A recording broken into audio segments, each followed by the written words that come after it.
All right. So, Professor Guy Zero is a professor in our linguistic department. She does phonology, and her research involves languages of the Philippines. Next, go ahead, next. Thanks, Juliana. I'm very pleased today to introduce our next speaker, Professor Malay. How's that for the microphone? Yeah, no, you're very tall, so we need to. Okay, you're one of the tallest. Sorry. And my podiatrist says I have to wear these shoes all the time, no matter what, and they make me an inch taller. Oh, yeah. So, okay. All right. So roll it a bit close. Okay, we'll make sure and adjust it between us. Yeah, I wish I had your height. I'm very pleased to introduce our next speaker, Professor Nala Lee. Professor Lee is in the linguistics department at the National University of Singapore, and her research focuses on how language contact can give rise to language change, including the birth of new languages and the endangerment of existing languages. She takes both sociolinguistic and structural approaches to these questions. She's also has a research interest in measuring language vitality, and to that end, she co-developed the Language Endangerment Index that you can see used on the Language Endangerment Project website, if you check that out. And related to today's talk, in Singapore, she works with the Chinese Peranakan community on documenting and describing their language, Baba Malay, which she will now tell us much more about. So please welcome Professor. This is my height. And I have extra like not looking out. Professor, please speak closer to the mic. Okay, thank you so much for having me. Thank you, Iwasaki Sensei, for the invitation, and Professor Zero for suggesting my name. So I'm very pleased to be here. So today I'm going to talk about the endangerment of Baba Malay and the challenges that it faces in terms of how we're going to revitalize it. Okay. So, but before I begin, I think it's good to give an introduction of the language so that people know what it is that I'm interested in doing something about, so it'll be a little bit more interesting. Okay, so, whoa, my aesthetic is bad. Okay, introducing the language. So since the 15th century, we had these accounts of traders coming down from China down south. And they have come in these boats that you see in this Chinese with log print over here. So if you've heard of Admiral Cheng Ho or Zheng, he was the person who had come the emperor back then. So people on his trip made records of their journey, and they recorded that in the 1400s or so, they saw people of Chinese descent living in Malacca, and these people ate pork. So they were trying to emphasize that they were not Muslims, they were not some of the local people, that they ate pork, they live in hotels for some reason, and that they, some of them had indigenous slaves that's about them. And then later on, 100 years later, the same was also kind of talked about in various travel records as well. So we know that the Chinese people settled in the Malay archipelago in Southeast Asia very early on, 14th century, 15th century or so. So to kind of support that, we know that in those times it was impossible for women to have traveled out to China. At other points, they were expected to kind of upkeep their ancestral homes. So the Chinese women did not travel out of China together with these men. So these men instead married indigenous women. And the language that the men would have brought on with to the Malay archipelago was Hokkien, which is a version of Southern Min that we'll talk about yesterday as well. And then the women would have spoken some version of Malay. So it's very interesting because this is the first symposium where both languages were kind of talked about in various ways by presenters from yesterday. So and Yang Di introduced like these languages in different ways yesterday. So what we have here is kind of contact between these two languages, and the people that we're interested in are called the Straits Chinese or the Peranakan Chinese. So this is just like an early block print. Okay, so the term Baba Malay is actually coming from the word Baba, which means the male Peranakan man. The word Peranakan itself is interesting to look at. So some people postulated that this might have come from Beranak, to give birth to, and then a nominalizer an, which would indicate a woman's womb, for example. So this would indicate someone who was locally born. At that point, Peranakan wasn't used so much just to indicate the Peranakan Chinese. There were actually a lot of Peranakan communities.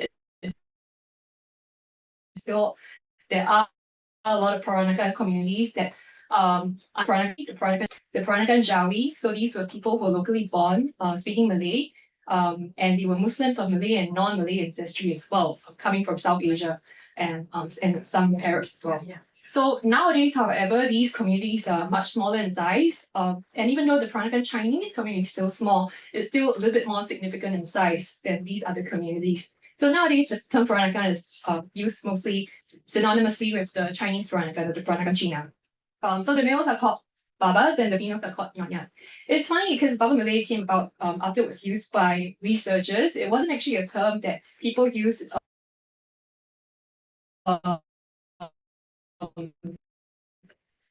normatively within the group. When I say, oh, do you speak that Baba Malay?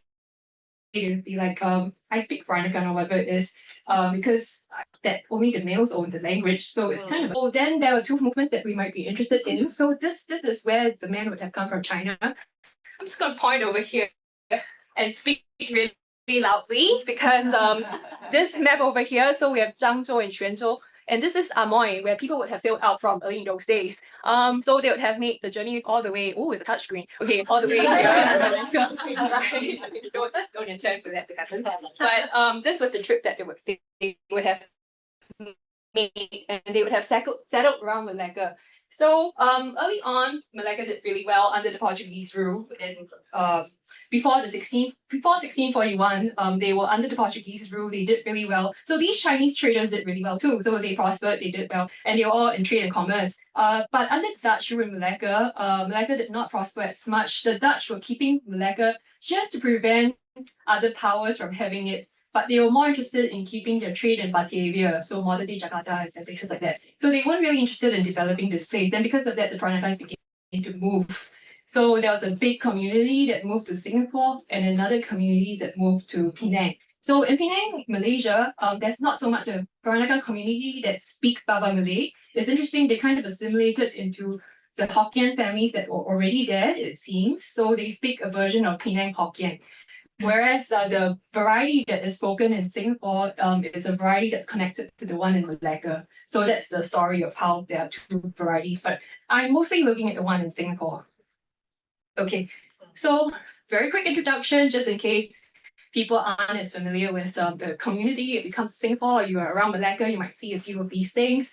On the left are beaded shoes. So these are beads taken from Czechoslovakia. For some reason, it was de rigueur those days to have beads from those places, but the motifs that you see on them are very Chinese. So were the motifs that you would see on sarongs and kabayas. So that's the local wear of the region. It's not a Peranakan thing because in Indonesia or other places around Southeast Asia, you see people dressed similarly. But for the Peranakan Chinese, what's unique is that a lot of these motifs would be very Chinese in nature. So you'll see things like crabs because crabs are lucky. Bats are also lucky, so you'll see bats on clothes because bats are lucky things. So those things. And their clothes would be kind of put together by the korosang. So you see the korosang on the left. So coming from the word Portuguese for korosang for heart. So that's where the word came from. So it's close to your heart. But you would be tying up your kabayas or your tops with these brooches that you see that are linked by these chains. So this is a picture of a couple taking in the 1930s. So you can see that it's actually a very fusion culture, if you can see. So the man is wearing a suit, it's very common, like sports suit. And the woman is wearing one of these local kind of dresses, as it were. So I don't know if you see the resemblance, that's my great-grandmother. And that should be no resemblance because that great-grandfather, but the resemblance should be on the other side. Okay, so picture from the 1930s. So it's very popular in those days to have family pictures taken. So that's that. And one of those things that we do have in our culture, which is interesting, and I'm looking at as a linguist right now through a lens of linguists, are these books that were published in the late 1800s and early 1900s. So these are called cerita dulu kala. So cerita means story. Dulu kala is long time ago, like before time. So cerita dulu kala, published in the late 1800s, early 1900s. In Singapore, it was usually about Chinese translations of Chinese classics. Like if you know Chinese function part, for example, or like 三国演义, Romance of the Three Kingdoms, Monkey God, and various things like that. So those would be the stuff that were published in these books. And it's interesting as a linguist, but I'll talk about a little bit about it later on. But my grandfather never spoke Chinese or Mandarin. He spoke Baba Malay, he spoke English. And my mom was not Peranakan. My mom is not Peranakan. She came in the family wondering, why is it that grandpa knows these stories? Because he has he doesn't know Mandarin. How does he, come across these stories? So it was only later on that she found out that these things existed. So she's a librarian, so she loves books. So that's her question. It's like, where do you get these things from? How do you access these stories? So these are old books. The sad part about these books is that along with a lot of other like kind of antiques like cupboards and things, they were thrown out. A lot of them were thrown out when people moved to smaller apartments and things because they had no place to keep these cupboards, and they didn't know the value of these books because not a lot of people read Peranakan Malay. So that's another thing. Okay. I will slow down. Okay. So the Peranakan identity is pretty much a hybrid identity. You can think of it that way. And the late president of the Peranakan Association, Peter Wee, summed it up as itik tim. So he said it was like duck soup with salted vegetables.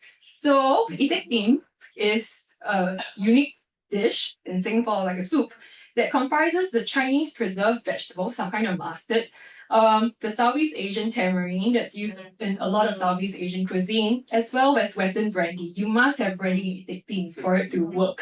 So it's like that. It's a melting pot of cultures, and you see that in the kind of in their dress and their identities and their language as well.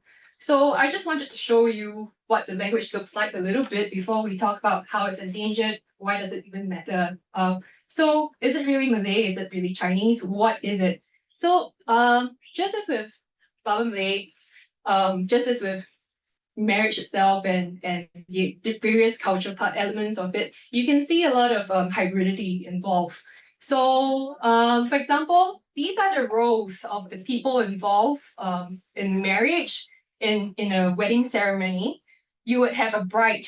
So the word for bride is kemantin, it comes from Malay. But the word for groom is gyasai, which comes from Hokkien. So, and the bride's girl assistant, you would see on the right side of it, she has like a little ghost next to her. It's called a pengapit, which is from Malay. But the term for boy, uya, is from Hokkien. So you can see that it's pretty much a mix of both kind of identities. And if I had one language, I wouldn't be able to access it. If I only knew Malay, I wouldn't understand half of it. If I only knew Hokkien, I wouldn't understand half of it too. So if people ask me, is it usually intelligible?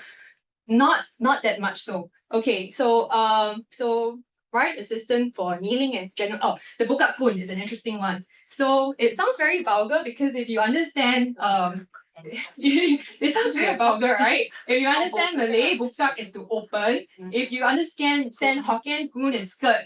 So to open your skirt. So the person who actually helps you kind of push your skirt aside so that you can kneel properly.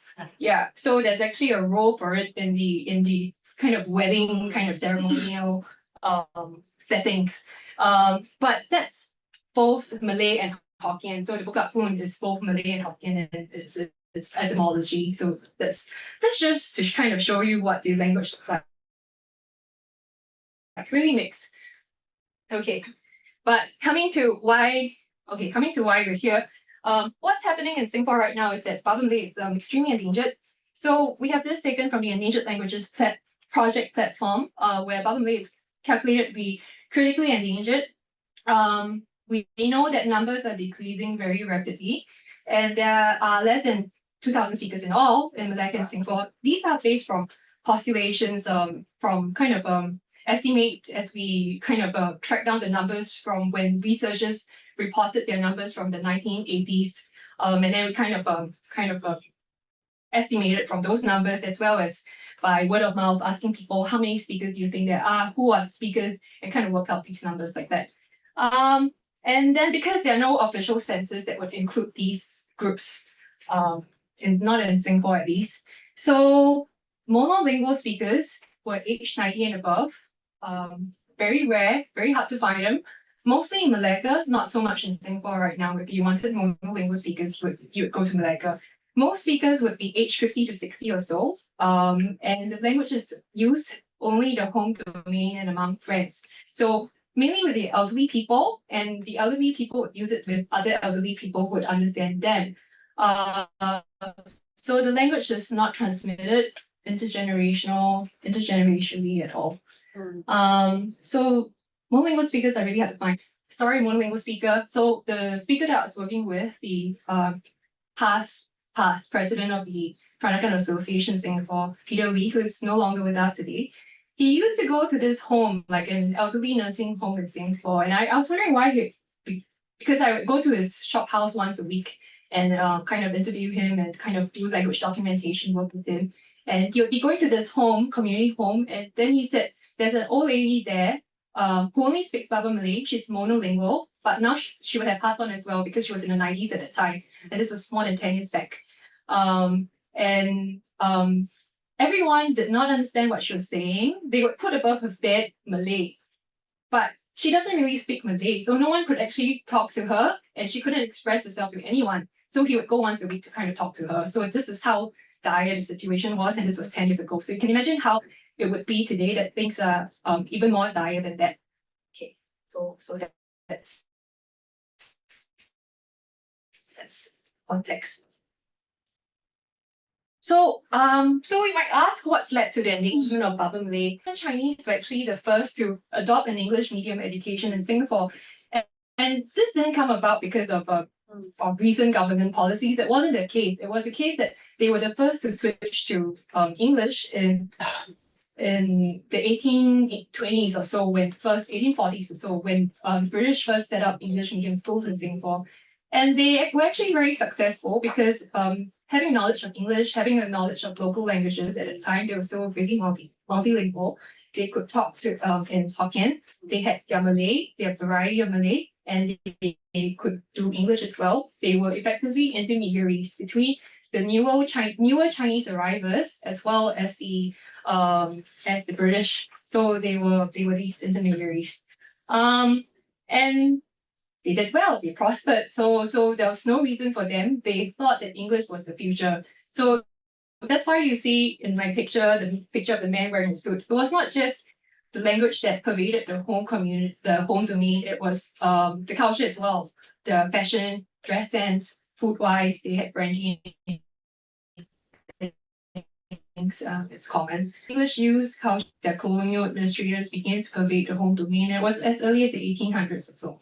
So till today, the most dominant language in the Peranakan home is English. So it's not Mandarin, it's actually English. So this began from the early 1800s or so. So you can think about it, there's no reason for them to look back because they think English has brought us this success. So you can see how it's began to kind of pervade the home domains. At some point, it was actually popular for the Chinese Peranakans, because there was no education in Baba Malay, for the Chinese Peranakans to send their children back to China for an education. But this was a minority group. If you had money, you'd be sending your child to Britain to study English. So that's how it was.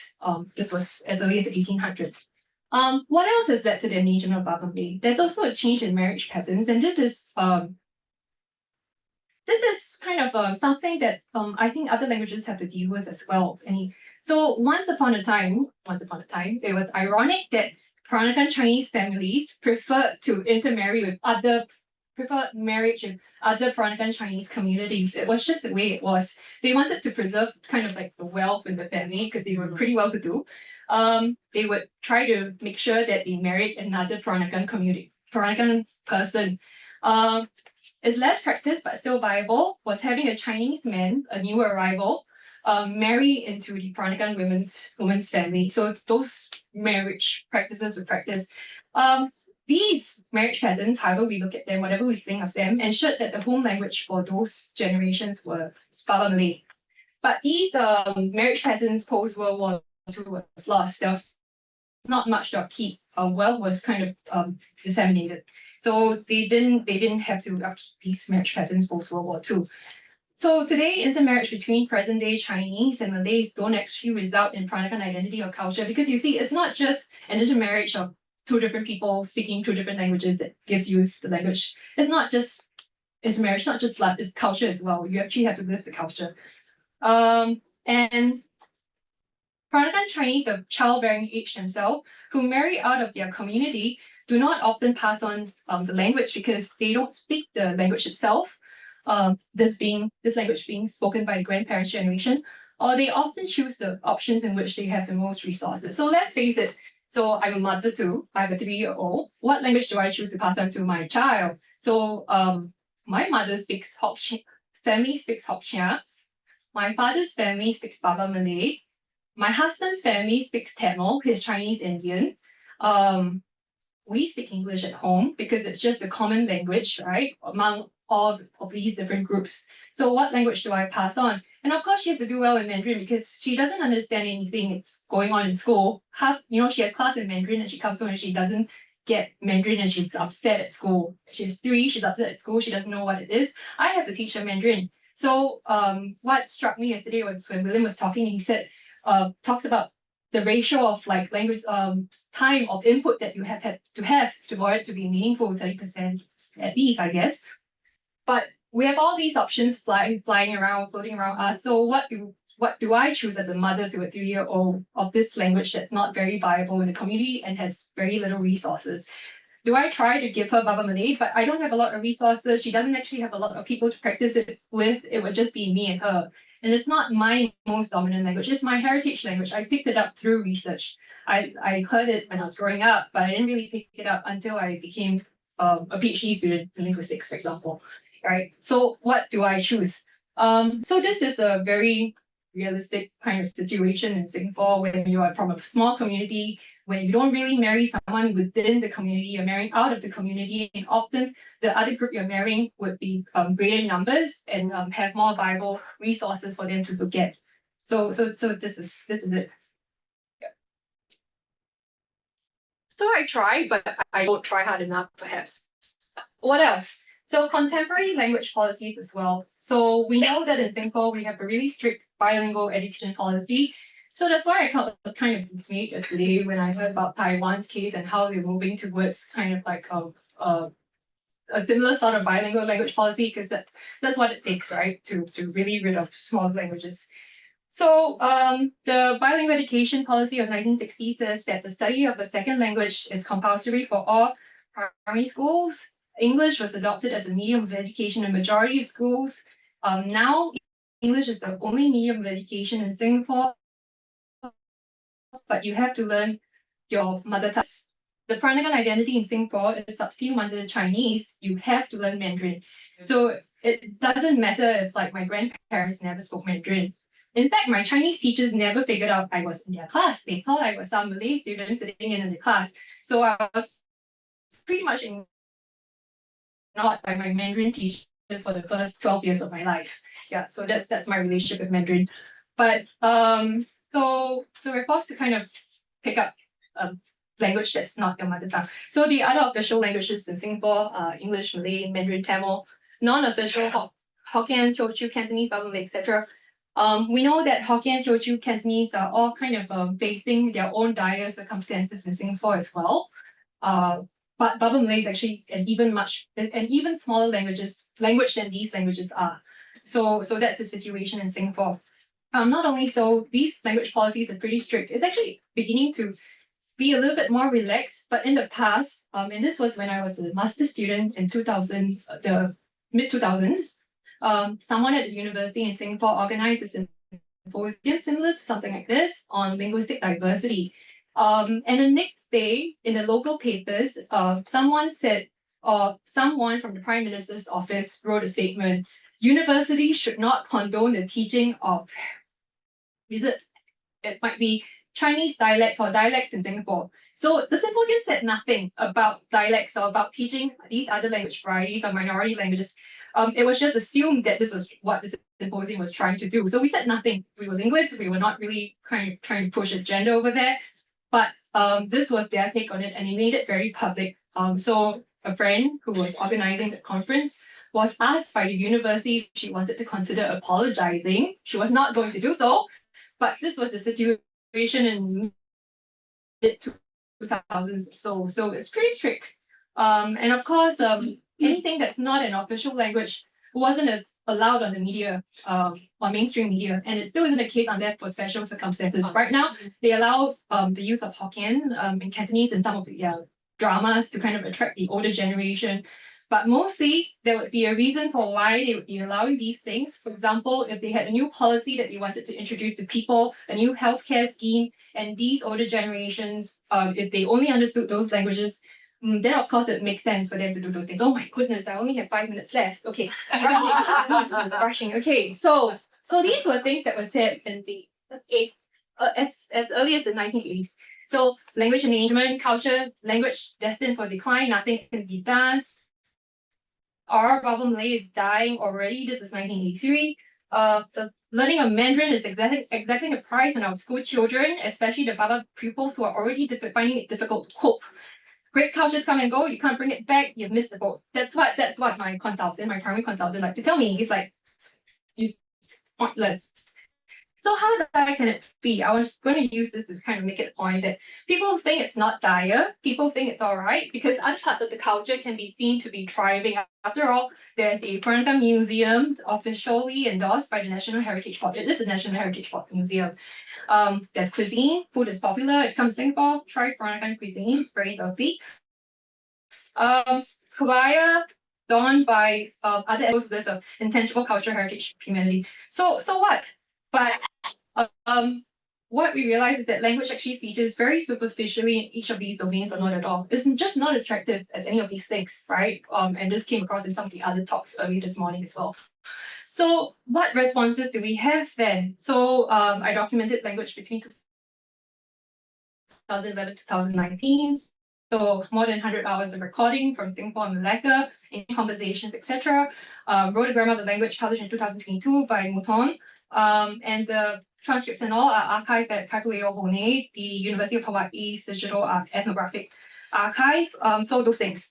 So my current project is actually looking at these books to create what the language used to look like when it was much more viable in the 1800s and 1900s. So this is my current project. So right now, my small corpus is kind of like 67,000 words or so, comparable with my spoken corpus of modern day Baba Malay. So there are some inferences that I can make. So I'm rushing through because 5 minutes is not a lot.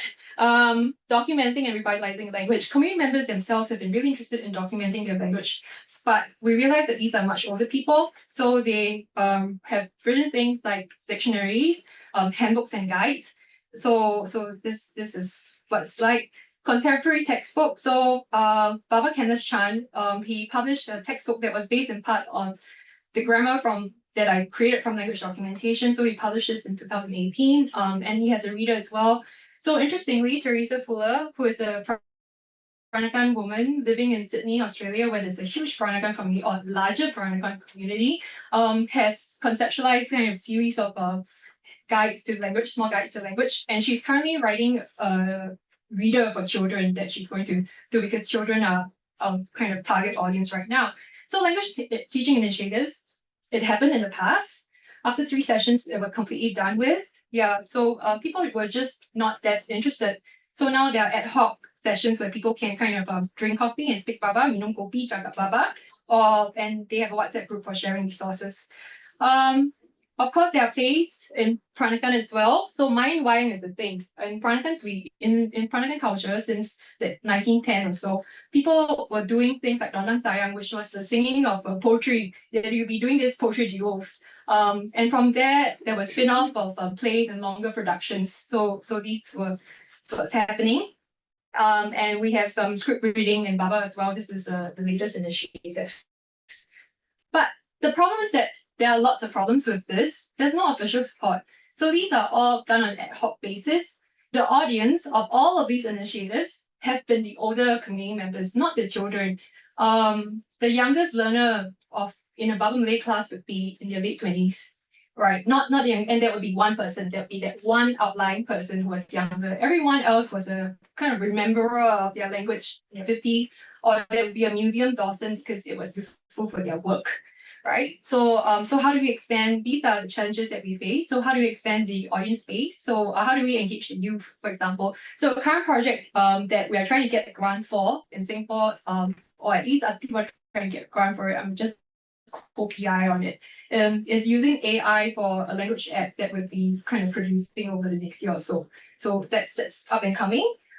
So how do we motivate learners to kind of use the language outside of classroom? So the other thing is that, with language classes, you go to a class once a week, you come out and you're not using language, there's no change in reality on your language use. So in Singapore, as a parent, I'm sending my child to multiple classes a week. She's 3 and she already goes to cooking class in Mandarin because her Mandarin is non-existent and she needs to survive in school, and she's going to swimming classes, she's going to math, not math, she doesn't go to math, and various things, right, and music class. So where do I have time for things like that? And that's me as a linguist who's concerned about these things. What about for the general parent who's not like thinking about language at all? So how do we navigate a very pragmatic profit-based economy where parents are sending their children to robotics class, to coding classes, and to math? So the community is only diminishing in numbers, so what shall we do? So this was a very desperate, dire attempt. And as I wrote this, I felt more and more depressed. But the great part about being part of the symposium is that I've seen a lot of wonderful initiatives, and I came here to learn more than I have to share. So I think I learned lots, and I know I'm glad to be here, and I know time's over, so I've talked too much. Thank you.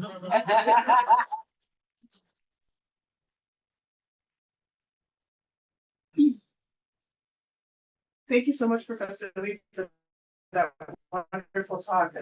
We have some time for questions and discussion. Yeah. If not, 8 minutes for questions and discussion. can I show a picture that I asked? Because I wanted to just show you how shallow the knowledge of the Peranakan culture really is in Singapore. So even though it's used for all these very pretty things, like in museums or even in TV shows and dramas, and he did really well selling a TV serial to China. Basic mistakes would be made like this. So this is a picture of a Peranakan kind of pottery that would be worth a lot of money. And in this TV drama, this old man that I was working with was so distracted. He was so upset because in this they use this to put food in. It's not something meant to be put in, right? It's not something to put food in. But obviously, people couldn't see the difference between that and this, which is what you use to put stuff in, like kamting, right? So this is how shallow the interest really is in the culture. You look at it appears on dramas and TV, but in reality, this is how shallow our knowledge of the language and the culture really is. Yeah. Yes, William. Stand so I can see you. With respect to the dilemma that you raised, mom, child, you're a linguist, there are too many languages. I've been working recently with quite a few people from the Philippines, and many of the people there speak 4 or 5, even more languages, and talking about how that could be. And the way it seems to work is it's sort of layered. Typically they start with just one language, and then around age 3 or 4, they're exposed to another language, and it's built a bit like that. It's not that they ever try to learn 3 or 4 or 5 languages at once. It's always layered. And for them, that's just the way it is. But for us, we need to actually plan things like that if we want it to work. Maybe that's the start of a solution, right? Is imagine layering it. And it's not like they wait till the first language is fully acquired before they start with the second. It's that somehow they know intuitively when a child has learned enough of the first language so that you can then move to the second language and build like that. It would be wonderful if we could follow that closely enough to actually be able to give numbers, like 1 year, 18 months, whatever. But maybe you could be the person. No, that's a wonderful suggestion actually. Yeah, no, I'm trying all sorts of things at home, experimental, of course, like figuring out what she can handle and what she can't. Yes. So to complicate it, we have a day helper from Myanmar, so she speaks Burmese to her that I insist. Yeah, so her Burmese is actually better than her Baba Malay because she has this person next to her for interaction. Whereas I have to speak English, Mandarin, and whatever languages it is. I speak 3 or 4 languages with her. So how am I going to get this through? But that's a wonderful suggestion. I will keep experimenting.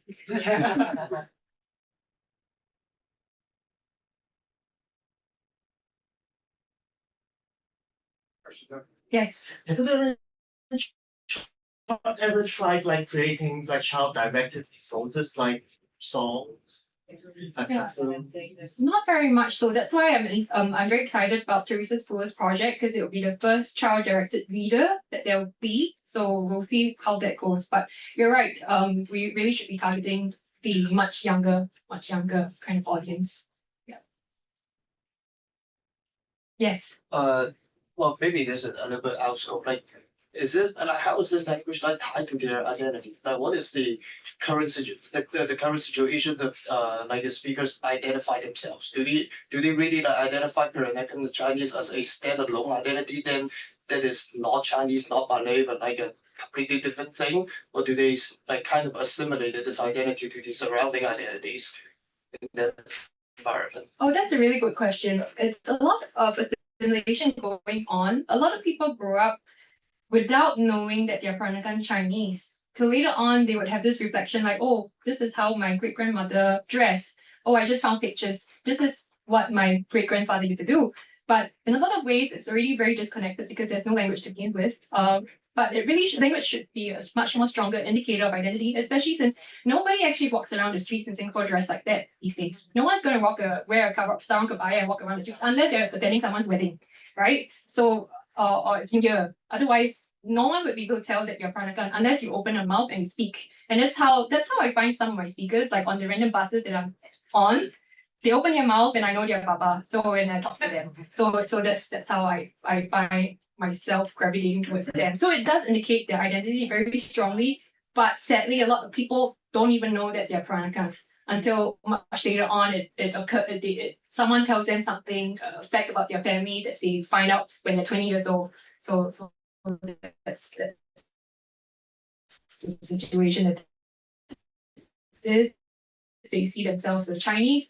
A lot of that is in this minority language, largest group. So a lot of them kind of speak Hokkien instead and identify themselves as Hokkien.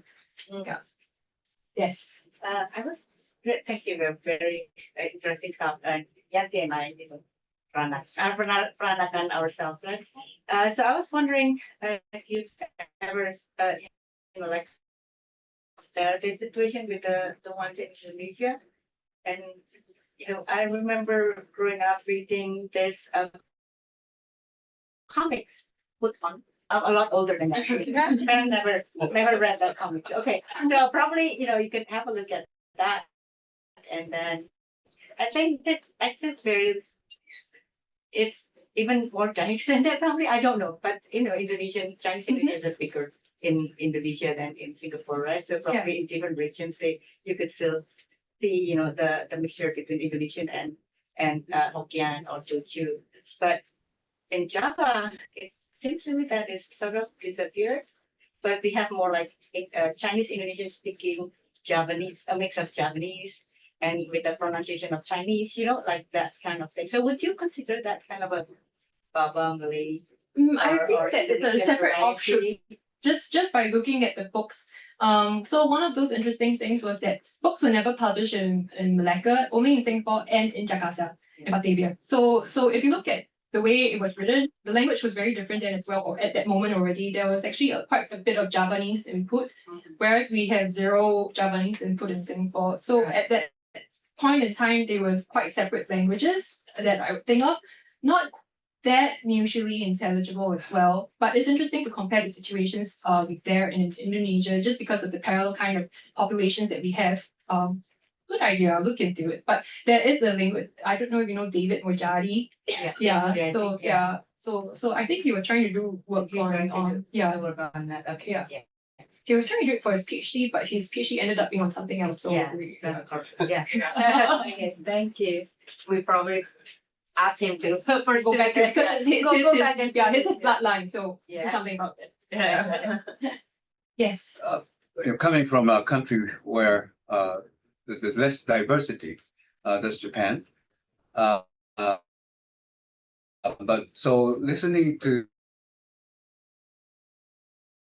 your talk, some other talks yesterday, speakers of these so-called minority languages feel about their identity very strongly. Language that you mentioned that the person on the bus, open their mouth and you recognize, right? So what does it mean for their self-identity when they use the language? And another related question is that in Singapore, I know Singapore is a very diverse, linguistically diverse society. Do they have much more tolerance toward the other languages, or there's some pressure to suppress some of the languages? And of course, Chinese and English are always, promoted, but there's any pressure to suppress? There was for a very long time. It was only in the recent 5 years or so that I say that things have opened up a little bit. Yeah. So previously, it was always suppressed. Media wasn't allowed of media. And we would talk about these things at university, not allowed to do. So it was very suppressed in a way, yes. But in recent years, it's become a lot more open. And I think the government sees a lot of value in using those languages to kind of talk to people. Mainly, they always have a reason for doing things to kind of get them to buy in politically, for example, during elections, or to kind of get them to kind of get vaccinations, for example, during COVID-19. Suddenly you hear things in Hokkien because they understood those things. So there's always a reason for doing these things. But for the longest time, it was very much suppressed. Currently, not as much. And language lessons being needed by all these minority groups or these different smaller groups in Singapore. So there's a kind of a proliferation of Chinese Hokkien classes right now, Cantonese classes, classes, or whatever. So for the Peranakan identity, there are people actually say, I don't dare say that you have to speak Baba to be Peranakan, because if you say that, most people would not be Peranakan. So you're so strict about your notions of what Peranakan is, and you had to speak the language, that would limit the number of Peranakans to not very many at all. But in terms of attitudes, people are actually quite positive. Like again with Sejong's talk, with other people's talk, they all like this idea that we should be encouraging our children to speak it, but in reality, there's not very much done about it. So you can say yes, positive attitudes, but to what extent? It's anyone's best guess. Yeah. We have to go to the break now, but maybe you can talk to Professor Lee during the break. Thank you. Thank you so much. Thank you so much.